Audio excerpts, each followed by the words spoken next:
Gloire à Jésus. Ce matin, le thème qu'il nous a inspiré de roi, il est intitulé « Va plus loin ». Va plus loin.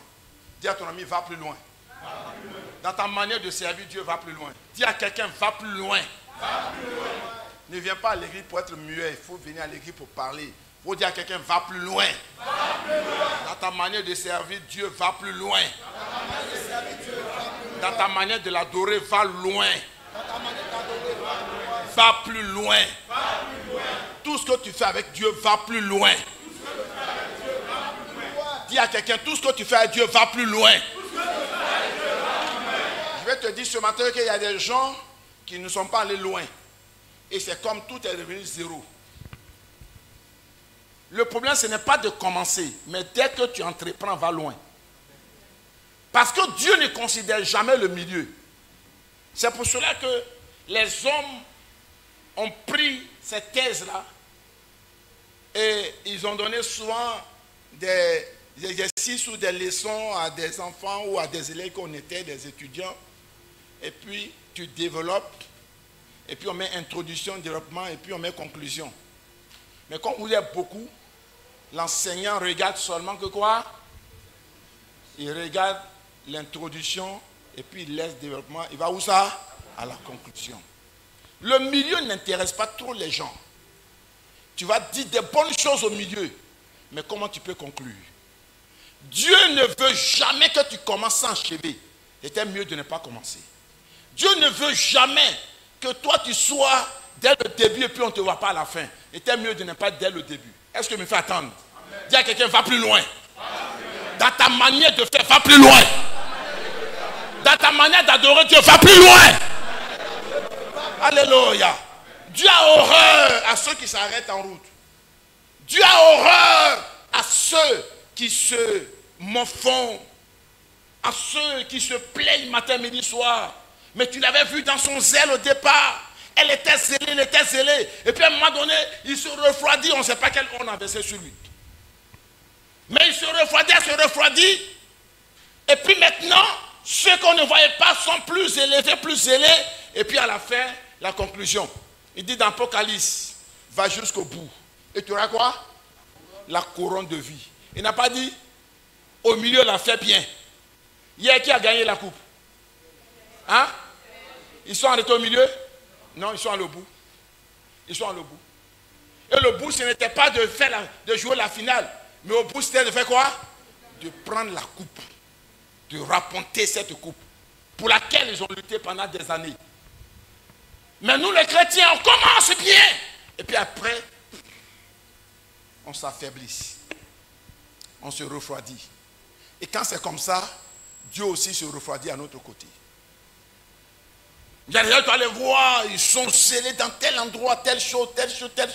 Et puis à un moment donné, quand Dieu veut compter sur toi, et son serviteur sur toi, tu finis par les jouer un tour, et puis on ne te voit plus.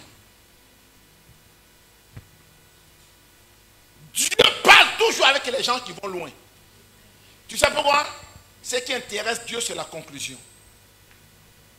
Ce qui intéresse Dieu dans sa vie et dans notre vie, c'est la conclusion. Il t'a vu dès le départ. Quelles que soient les souffrances, les difficultés, les malheurs, tout ce que tu traverses, mais si tu racontes ça à tout le monde, ça ne veut rien dire devant Dieu, parce que lui voit ça. Et comme lui voit ça, il sait ça, c'est pas ça qui l'intéresse. Est-ce que tu peux persévérer? Est-ce que tu peux continuer ta course pour aller jusqu'au bout? Va jusqu'au bout et branle ces difficultés, ces persécutions, et branle ces situations. Non, je ne me sentais pas bien dans ce temps-ci. Dieu s'en fout de ça parce qu'il voit ça avant toi. Il dit dans Jérémie, une fourmi noire, dans un lieu noir, sur une pierre noire, lui, Dieu, il voit ça. Fourmi quoi? Dis ça plus fort. Fourmi quoi? Noir. Dans un lieu quoi? Noir. Sur une pierre quoi? Noir. Lui, Dieu fait quoi? Il voit ça.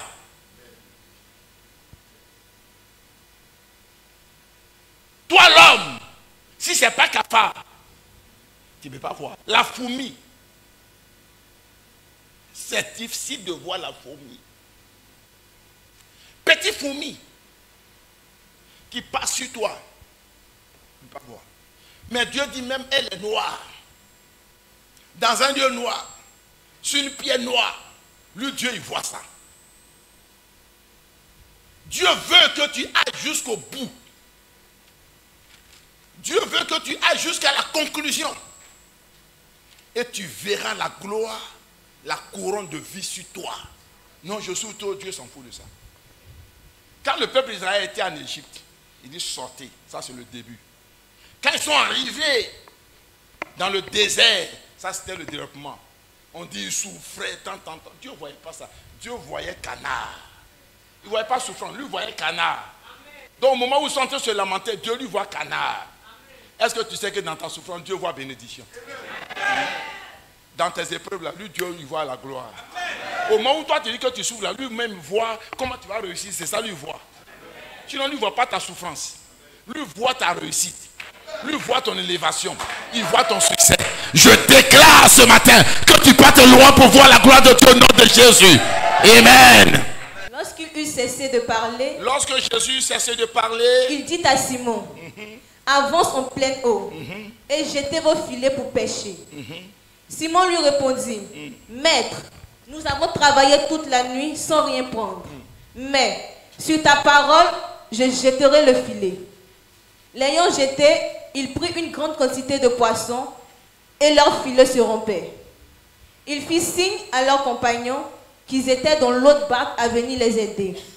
Ils vinrent et ils remplirent les deux barques au point qu'elles s'enfonçaient. Quand il vit cela, Simon-Pierre tomba aux genoux de Jésus et dit, Seigneur, retire-toi de moi, parce que je suis un homme pécheur. Quelqu'un me dit Amen. Dis-moi Amen. Amen. Dis-moi bien Amen. Dis-moi bien Amen. Dis-moi plus fort Amen, Amen, Amen, Amen. Alléluia. Alléluia. Va plus loin. Tu veux réussir? Va plus loin. Ta bénédiction se trouve au bout. Ta bénédiction se trouve quand tu vas loin. La Bible dit quoi? Verset 4. Lorsqu'il eut cessé de parler, Jésus était en train de parler avec la foule. Il parlait avec les gens. Il était en train de les enseigner. De procurer des conseils aux gens. Mais il voyait Pierre pendant 3 heures, 4 heures en train de pêcher. Où? Dans un endroit. Au moment où parlait les gens, il le regarde.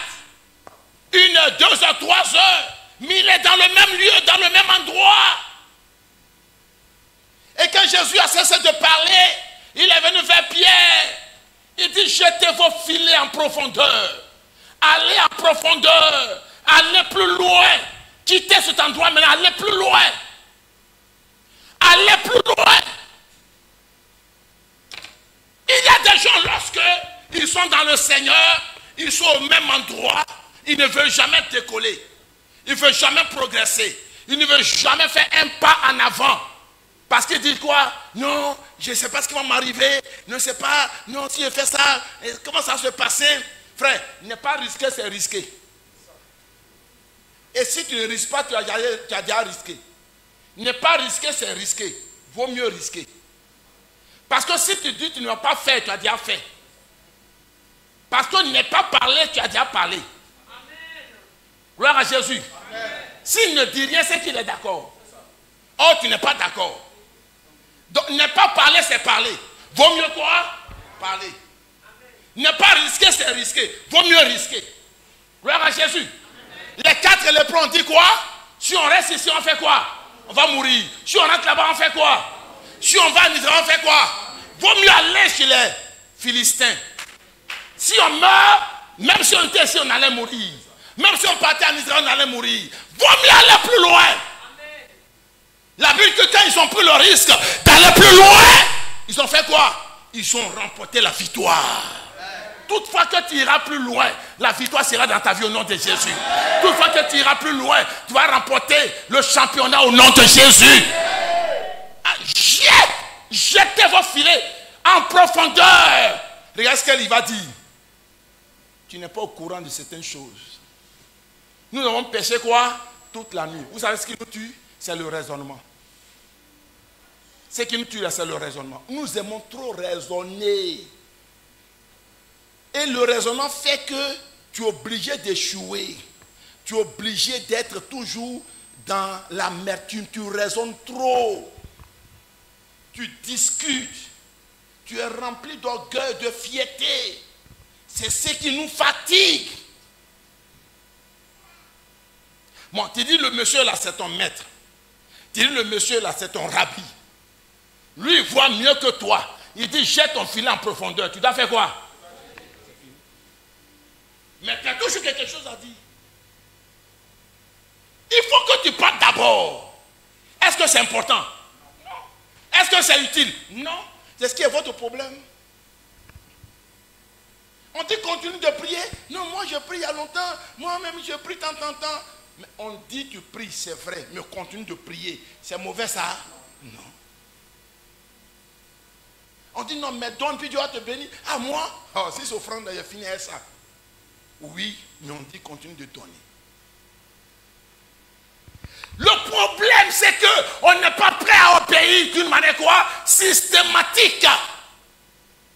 On n'est pas prêt à se soumettre. Nous sommes prêts quoi? À d'abord à se plaindre, à discuter, à se lamenter, après maintenant de faire ce qu'on nous a dit de faire.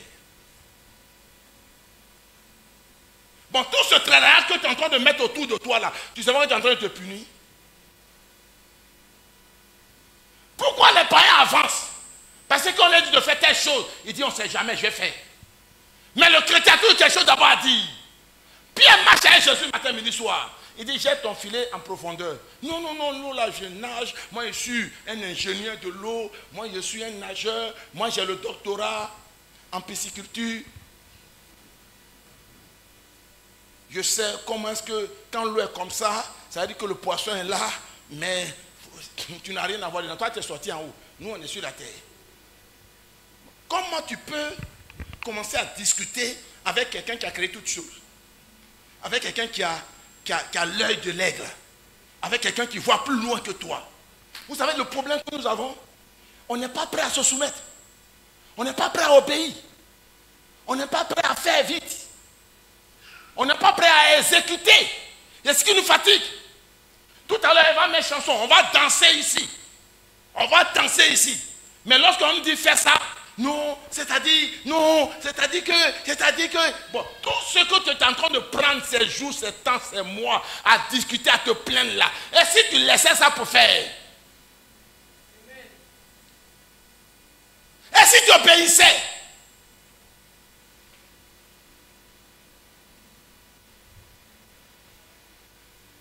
Jésus, sachant ce qu'il voulait, est-ce qu'il a commencé à discuter avec Pierre? Non. Il a parlé une seule fois.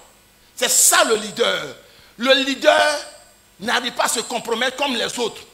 C'est que lui, il a vu et puis il a parlé là. C'est sur ça que lui reste. Il ne vient plus pour se contredire. Jetez vos filets en profondeur. Non, c'est-à-dire que... Et puis après avoir fini de se dépouiller, de parler, de se confondre lui-même, il va faire quoi? Il dit maintenant, suis ta parole. Tout ce temps que tu as pris inutilement là, pourquoi tu peux maintenant venir à une raison qui était plus simple? Pourquoi maintenant tu peux venir à une raison qui était plus simple? C'est que tu restes à ton niveau, à ta position, de plaindre, de te lamenter, ou bien de pouvoir raisonner. Non, c'est-à-dire, et puis tu restes à ce niveau-là. Non, moi j'ai péché ici. Maintenant tu dis, à la fin tu dis, mais sur ta parole, je jeterai le filet. Pourquoi est-ce que maintenant tu viens à une raison de ce que moi j'ai pu dire finalement, de ce que Jésus a pu dire finalement? Or, tu pourrais le faire dès le début. Et puis on gagnait quoi? En temps. On gagnait en temps.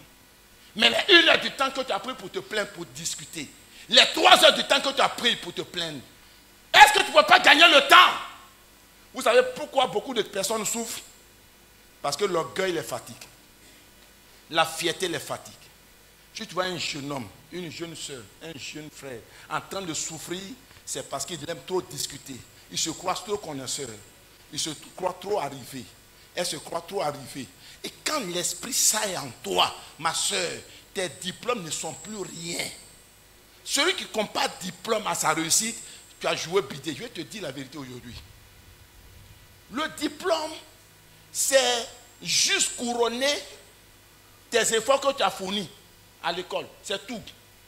Mais ça ne te donne pas une bénédiction. La bénédiction est donnée par celui qui est obéissant. Si tu obéis à la voix de l'Éternel, La condition de la réussite, ce n'est pas diplôme. Mais c'est bon d'avoir ça. À cause de l'homme. Quand tu dis que tu es pasteur, on dit, oh non, ça c'est les petits pasteurs. La seule chose qu'il te faut, c'est le travail, c'est l'obéissance. Quelqu'un qui obéit, tout ce qui est impossible devient possible. Amen. Je reprends. Quelqu'un qui est obéissant, tout ce qui est impossible devient quoi? Possible. Amen. C'est pour cela qu'il faut briser en toi l'orgueil. Parce que tout ce que tu penses que tu connais là, c'est en moitié. C'est en partie. Tu ne connais pas ce qui est devant toi plus grand que toi. Là que tu as fait, et puis on t'a donné ce certificat-là, c'est juste une petite partie. Ça ne veut pas de toi quelqu'un d'abord. Mais l'obéissance te met en profondeur des grandes choses. L'obéissance. Ça fait que là où on ne te croyait pas, tu arrives là-bas. Tu sais pourquoi les jeunes gens, non vieux, il y a des vieux qui réussissent au village et puis beaucoup ne réussissent pas. Tu sais pourquoi? C'est l'orgueil. C'est l'orgueil. Parce que quand on l'appelle à des réunions, c'est celui qui parle beaucoup et puis il parle bien souvent. Mais il est celui qui ne va pas au champ, il est au village tous les jours. Il ne va jamais au champ. Parce que lui dit qu'il est trop intelligent. Donc quand il y a des situations, on va l'appeler. Dans ça là, tu vas voir où la bite là, ça ne ressemble à rien. Et puis il meurt pauvre, il meurt bizarre. Frère, si tu n'as pas une sagesse de Dieu, que c'est la sagesse du monde, elle va inclure en toi des erreurs. Elle va introduire en toi l'orgueil, la rébellion, la fierté. Et tu vas rester sur le carreau. Ce qui va permettre devant Dieu comment je réussis, c'est quoi? C'est l'obéissance. C'est l'obéissance. On a le plus grand milliardaire de l'Afrique parmi les serviteurs de Dieu. Il a passé tout le concours jusqu'à l'architecture là. Il était meilleur. Et puis il a dit à son papa, il dit, Dieu m'a appelé à le servir. Il dit, mais toi je te maudis. Donc j'ai payé l'école pour rien. Donc j'ai dépensé pour rien. C'est quel Dieu tu as vu et puis tu vas le servir. Il dit, papa, je vais te faire du bien. Dieu va me bénir parce qu'il m'a parlé clair de le servir. Et puis il a pris un jour, il a pris tous ses diplômes. Il a tout déchiré. Son père était furieux.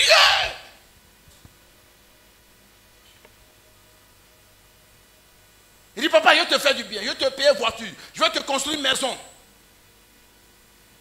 Il a commencé papa et son épouse. À un moment donné, ça a commencé à faire poum. Il a payé une voiture qui n'a jamais existé dans leur temps, avec une belle maison. Il dit à papa, je suis venu te voir. Voici que ça c'est pour toi la voiture là. La maison, ça c'est pour toi. Papa s'est mis en genoux. Aujourd'hui, lui et sa femme, avec ses cousins là, eux tous brillent dans l'église de son fils. Il dit à tout le monde, c'est le meilleur pasteur. Il dit plus non, j'ai déchiré. Il dit c'est le meilleur pasteur. Je vais te dire, les diplômes, on les a parce qu'on a travaillé. Mais il faut te focaliser sur l'obéissance. Tout enfant, toute personne qui veut réussir, c'est l'obéissance. Toute personne qui a envie de devenir quelqu'un, c'est quoi? L'obéissance.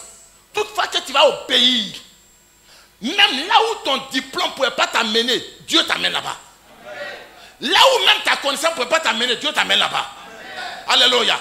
Il y a des gens qui ne sont pas allés à l'école, mais aujourd'hui, ils ont été ministres. Ils ont été PDG, mais ils ne sont pas allés à l'école. Qu'est-ce qui les a permis d'être là-bas? C'est l'obéissance. Et puis il y a des gens qui sont dans nos villages. Ils ont doctorat. L'orgueil. Non, moi je ne peux pas faire travailler ça par rapport à mon diplôme. Aujourd'hui, il est au village. Quand tu n'obéis pas, tu es limité. Quand tu n'obéis pas, tu te mets en retard. La seule chose qui te permet d'aller loin, c'est quoi? C'est l'obéissance. Il dit, si vous obéissez à la voix de l'Éternel, à la voix de l'Éternel, ton Dieu, en observant et en mettant en pratique tous ces commandements que je te prescris aujourd'hui, l'Éternel, ton Dieu, te fait quoi? Te donnera quoi? La supériorité sur toutes les nations de la terre. Ça, c'est le premier point. Vas-y. Voici toutes les bénédictions qui se répandront sur toi et Voici qui quoi? seront ton partage. Voici quoi? Toutes les bénédictions. Voici quoi? Répétez ça moi. Voici quoi? Est-ce qu'il a dit voici la bénédiction? Il a dit quoi? Il a dit quoi? Les choses que tu as appris la bénédiction, et puisque tu n'as pas appris la bénédiction, et puisque tu ne connais pas la bénédiction. Brisez en vous l'orgueil, brisez en vous la fierté, la désobéissance. Je viens à l'église quand je veux, je prie quand je veux, quand t'entends. Frère, tu vas te limiter, tu vas te coincer. Mais lorsque l'obéissance admet se manifeste dans ta vie, tu vas voir que ce que l'autre n'a pas pu avoir, toi tu vas avoir ça. Parce que l'autre c'est pas toi. Toi c'est toi. L'autre c'est l'autre. Tu n'es pas les uns, toi tu es toi-même. Ma prière ce matin, que l'obéissance prime devant vous au nom de Jésus. L'obéissance prime dans votre vie au nom de Jésus. Alléluia. L'obéissance seule t'amène à la croissance, à l'élévation. Non, non, non, non, parce que je donne mon argent, donc maintenant ils vont me donner mon esclave, c'est faux. Moi j'ai donné tout mon salaire à mon tuteur pendant des mois et des années. Pourquoi? Parce que je me dis que mon âge ne doit pas freiner ma bénédiction. Non, non, non, mon âge ne doit pas freiner ma bénédiction. La bénédiction, là, il n'y a pas l'âge dedans. Dieu réside à quoi? Aux orgueilleux. Et puis fait quoi? Grâce aux humbles. L'humilité précède la gloire. L'obéissance débloque les situations. Toute personne qui va obéir, je dis ça à mes enfants. Moi, je vous ai mis au monde. Je vous enseigne la parole. Tu veux réussir, obéir. Parce qu'il va arriver un jour, je ne vais plus faire ce que je fais. Et tu seras confronté à la vie. Tu ne vas pas en vouloir à quelqu'un. Parce que tu as manifesté, tu as préféré l'orgueil. Tu as préféré peut-être la désobéissance. Moi, je suis en train de continuer ma vie. Gloire à Jésus. Il y a un certain moment de l'âge. Ce que tu n'as pas fait, tu ne peux plus faire ça. Donc là où on est capable de faire, on fait. Quelqu'un me dit amen. Amen. Mais ce n'est pas parce qu'on fait qu'on est ton esclave. Non. On fait pour te motiver. En retour, tu dois obéir. Balayer ma chambre. Balayer le salon. Laver mes habits. Papa, tu n'as pas d'habits là-bas, je vais laver ça. Et puis je dis non, c'est trop grand pour toi. Moi-même, je vais mettre ça au pressing. L'enfant peut faire ça. Il y a des gens qui finissent ici, ils s'en vont à la maison. Parce que tu as fait quoi? Il ne peut pas balayer ici. Il ne peut pas nettoyer ma table. Il ne peut pas nettoyer tant. Il vient là. Ah, vraiment, vraiment. Mais ils n'ont jamais pris balai pour balayer. Ils n'ont jamais pris chiffon pour dire ils vont nettoyer ici. Jamais. Comment est-ce que tu peux rentrer dans la bénédiction? Il y a des gens qui ne se sont jamais décrétés pour dire je viens uniquement pour prier pour que la mission évolue. Non, moi je prends 2 ans, 3 ans, je donne mon salaire. J'enlève seulement peut-être mon loyer. Le reste là, viens marcher pour aller au travail. Parce que je veux que la mission évolue. Je veux que l'œuvre de Dieu progresse. Qui? Personne. Si tu obéis, tu vas devenir riche. Tu seras puissant, tu seras fort. Tes ennemis seront mes ennemis. Ils viendront par un chemin. Ils vont s'enfuir par 16 chemins. Qui les combat? C'est moi l'Éternel qui va les combattre. Je vais te donner la bénédiction d'être avec toi dans tes greniers, dans tous tes travaux. Ça veut dire que ton travail que tu fais là, moi je vais te bénir dedans. Je vais te bénir dedans. Tout ce qui est la base du succès, c'est quoi? C'est l'obéissance. Tout ce qu'il provoque, Dieu, dans toute élévation, dans toute gloire, c'est quoi? L'obéissance. Toute fois que tu obéis, mon frère, c'est fini. Tu obéis dans ta manière de donner, dans tes dîmes, dans tes offrandes, dans tes sémences, dans ta prière. Tu obéis dans ta manière de chanter, dans ta manière de servir quelqu'un, de servir tout. Je vais te dire que provocation de bénédiction qui est arrivée sur toi là, c'est pas possible ça. L'obéissance t'amène au rayonnement, à l'élévation, à la victoire. Écoutez-moi très bien. Ne dis pas non, mon cousin, mon frère, ma tante, ma soeur, tante. Hier, le chef du village, tout le monde autour, les gens veulent prendre conseil. Pourquoi? Parce que je me suis brisé. L'obéissance. L'obéissance. Mais sur ta parole, je jetterai le filet. Écoutez le reste. L'ayant jeté, où ça? En profondeur. Allez plus loin. L'ayant jeté, il prit une grande quantité de poissons. Il prit une grande quantité de poissons. Et leur filet se rompait. Et leur filet était tellement plein qu'ils ne pouvaient plus tirer ça. L'obéissance t'amène, oh mon Dieu, à une croissance que les gens te voient partout. Les gens t'exaltent. Les gens te célèbrent. Je connais les projets que j'ai formés quoi? Sur vous. Projet de paix et non de quoi? De malheur. L'homme a des désirs dans son cœur, mais c'est le plan de Dieu qui s'accomplit. C'est pour ça que quand quelqu'un donne sa vie à Jésus, il n'a plus de projet. C'est les projets de Dieu qui sont ses projets. Dieu m'a dit, je serai grand, je serai riche, je serai fort. C'est par rapport que je marche. Maintenant, il dit, il fait quoi? Il fait appel à ses autres compagnons. Ils firent signe à leurs compagnons, qui étaient dans l'autre barque de venir les aider. Est-ce que vous savez que quand vous êtes obéissant et que vous soumettez à la parole, là, beaucoup de personnes vont venir manger chez toi. Beaucoup de personnes vont venir s'abriter chez toi. Quand tu n'obéis pas, que tu es rempli d'orgueil, de fierté, mais si tu es riche, tout le monde te dévie. Tout le monde te fuit, tout le monde te contourne. Mais pourtant, tu as tout l'argent, tu as tous les biens. Mais lorsque tu es obéissant, tout le monde parle de toi. Tout le monde en veut à tes richesses, à tes biens. Frère, je te dis que l'argent ne fait pas de toi une valeur. C'est l'obéissant qui fait de toi une valeur. Parce que quand tu obéis, c'est là Dieu te bénit. Et quand lui te bénit, il attire les gens vers toi. Pierre, il dit maintenant je vais obéir. Quand il a pris le poisson, les gens sont venus nombreux pour l'aider. Les gens viendront t'aider au nom de Jésus. Les gens viendront te secourir au nom de Jésus. Les gens viendront te lever au nom de Jésus. Alléluia. Mais il faut quoi? Il faut quoi? Obéir. Il faut enlève en toi l'orgueil. Le problème, vous écoutez trop les ondits. Vous écoutez à gauche, à droite. Non, j'ai mes amis ici. Non, j'ai mon camarade. S'il y a telle activité, je vais les appeler. Mais tu vas les appeler, là, ils vont te donner quoi? Rien. Ils vont bouffer ta nourriture. Ils ne vont rien te donner. Lorsque tu es béni, les gens viennent. Frère, l'obéissance. Ils vinrent et ils remplirent les deux barques, au point qu'elles s'enfonçaient. Quand il vit cela, Simon-Pierre tomba aux genoux de Jésus. Jésus n'a pas changé de couleur, il a commencé à s'humilier. Mais c'est le même Jésus qui t'a parlé tout à l'heure. Pourquoi au départ, quand il parlait à toi, tu ne t'es pas mis à genoux pour parler à lui? Et puis maintenant, c'est à la fin. Parce qu'il a vu les produits, il a vu le résultat, il a vu la bénédiction. Ne faites pas les choses en retard. Faites ça le plus tôt. Dieu n'exauce point le pécheur. Jean 9, 31. Mais Dieu exauce qui?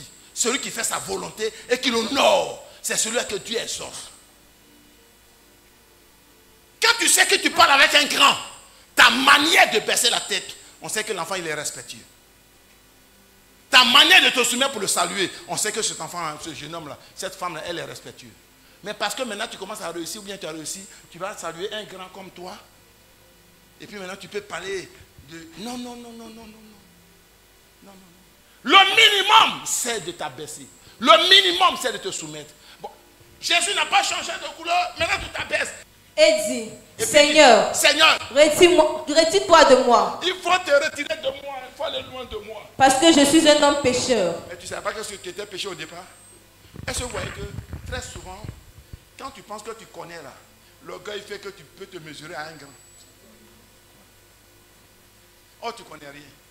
Par rapport à ce qu'elle a appris, par rapport à ce qu'elle connaît. Et ce qu'elle connaît est plus grand que toi.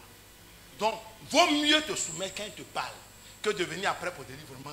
Pardonne-moi, maman, tout ce que j'ai fait, pardonne-moi. Mais pourquoi vous ne pouvez pas faire ça au départ? Tu sais ce qui nous fatigue? C'est le péché. C'est le péché. Le péché nous amène à l'arrogance. Le péché nous amène à l'arrogance. On dit ce qu'on veut. Et puis après maintenant, on prend conscience pour dire vraiment pardon pour tout ce que j'ai fait. Non, le péché. Éloignons-nous du péché. Le péché te fait croire que tu es arrivé. Le péché te fait croire que tu es déjà grand. Le péché te fait croire que tu es déjà quelqu'un. Mais c'est comme une fille de 10 ans, elle connaît garçon. Une fille de 17 ans ne connaît pas garçon. La fille de 10 ans va se comporter comment? Hein? Elle va manifester l'orgueil. Sa manière de faire. Les femmes qui connaissent savent que non, la fille elle est ratée. Celle-là elle connaît déjà garçon. Mais celle qui a 17 ans, 18 ans là, comme elle ne connaît pas garçon, elle fait quoi? Toujours, elle a sa manière de se comporter. Et puis on dit non, celle-là, elle est encore innocente.